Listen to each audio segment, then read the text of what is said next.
Bonjour à tous. Quand on parle d'Ardout, on pense automatiquement à Avat Israël, qui est la mitzvah, the mitzvah. D'après Hillel, c'est toute la Torah. D'après Rabbi Akiva, on se trouve pendant la période de Sfirat HaOmer, donc Rabbi Akiva et ses 24 000 élèves. La Avat Israël, c'est le cœur de la Ardout. Et pourtant, on fait une erreur en fait. Quand ma Ardout, elle est liée uniquement à Avat Israël, alors très souvent, mon Avat Israël, c'est aimer celui qui me ressemble, aimer celui qui va m'écouter, aimer celui qui va m'accepter. Mais dans la Ahava, vous savez, il y a cette notion de Ardout, mais elle est cachée. Très souvent, par amour, on étouffe. Par amour, on veut qu'un système de pensée. Par amour, on veut la réussite. Par amour, on veut beaucoup de choses. Et on sait dans la Torah que pour qu'un oiseau s'envole, il faut deux ailes, il faut de l'amour et il faut du respect. Or, je pense que dans la Hardout aujourd'hui, le Ham Israël montre en ce moment et a toujours montré beaucoup de capacité à aimer son prochain, à aider son prochain dans des situations, des fois comme on vit aujourd'hui, un peu difficiles, mais sinon même en général.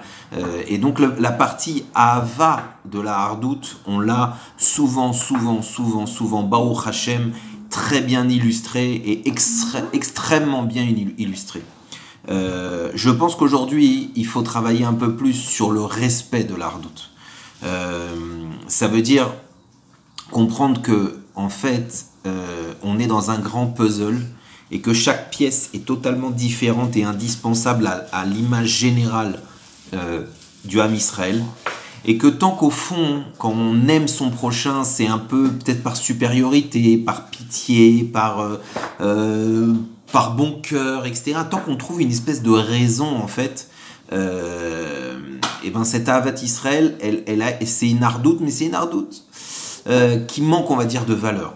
En tout cas, qui est uniquement liée à l'amour, et c'est déjà une belle chose, mais sur laquelle il va manquer le sujet du respect.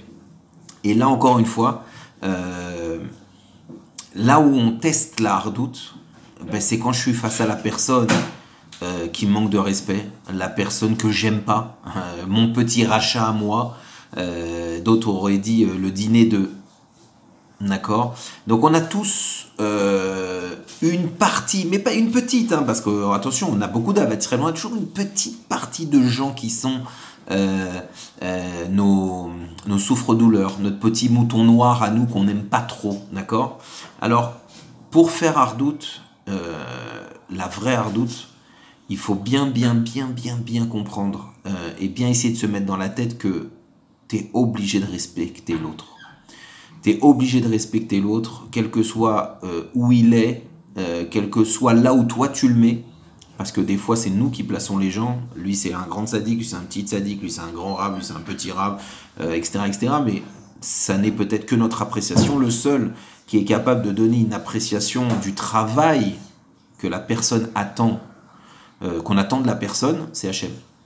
Parce que peut-être que d'après les autres, moi je suis très bien, très sympa, en pleine forme, mais vis-à-vis d'Hachem, je suis à même pas 3% de ce qu'il attend de moi. Donc toute cette échelle-là, elle nous rappelle, elle nous demande de faire attention en réalité à une grande chose. C'est que la hardout, Bezrat Hachem, ça doit être une hardout de kavod, plus que d'Ahava. Ahava, Baruch Hachem, encore une fois, on en a, et ça fait partie des choses qui font partie de la définition du Ham Israël. On est Rahman, on a de la pitié, on a de l'amour, on a de l'entraide, ça on le sait, et c'est déjà très grand, puisque on peut le voir, hélas, que dans d'autres peuples, des fois, ça, il faut l'apprendre. Il faut même l'obliger. Donc, Baruch Hashem, on a déjà une très bonne base de travail. Mais aujourd'hui, je pense que, encore une fois, la hardoute sur laquelle on doit travailler, c'est la hardoute du kavod, la hardoute du respect, la hardoute de laisser la place à l'autre, comme ce fameux puzzle, encore une fois. Donc, on va faire ce qu'on appelle les travaux pratiques, les shorei bayit. Il n'y a pas que les enfants qui reçoivent leur shorei bayit. Eh ben, on va se dire comme ça. On va essayer, chacun de nous, de bien réfléchir qui on met dans la case de je fais plein de bonnes choses dans ma vie, j'ai aidé mon prochain, j'ai aidé mon voisin, j'ai participé à cette tzedaka, j'ai fait, mais cette personne-là, cette situation, les anti-Tsahal, les anti-religieux, les anti-Haredi, les anti-gauche, les anti-droite, les anti-Bibi, ça non! Atkan. Et bien on va essayer de travailler sur ce Atkan. Ne serait-ce qu'en penser. Pendant 5 minutes dire que si je veux mon puzzle complet, et ben il y a cette partie-là. Et moi peut-être que je la mets dans mon tableau général, dans la partie voilà obscure, complètement noire du chapeau ou du costume. Peut-être que c'est ça, c'est noir. Oui, c'est sûr, c'est noir. Mais je la mets dans la photo. Comme indispensable, si je veux la tmouna, l'image générale. Alors voilà, c'est notre petit Shorebaïd chacun.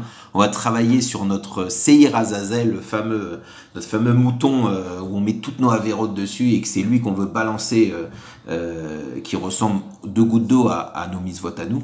Donc on va chacun essayer de trouver notre petite part de hardout, de celui qu'on voudrait pas voir dans la tmouna finale et le faire rentrer dans cette sortie, dans cette Géoula finale dans lequel le Rabbi a insisté lourdement pour dire que cette fois-ci, on ne laissera personne derrière nous.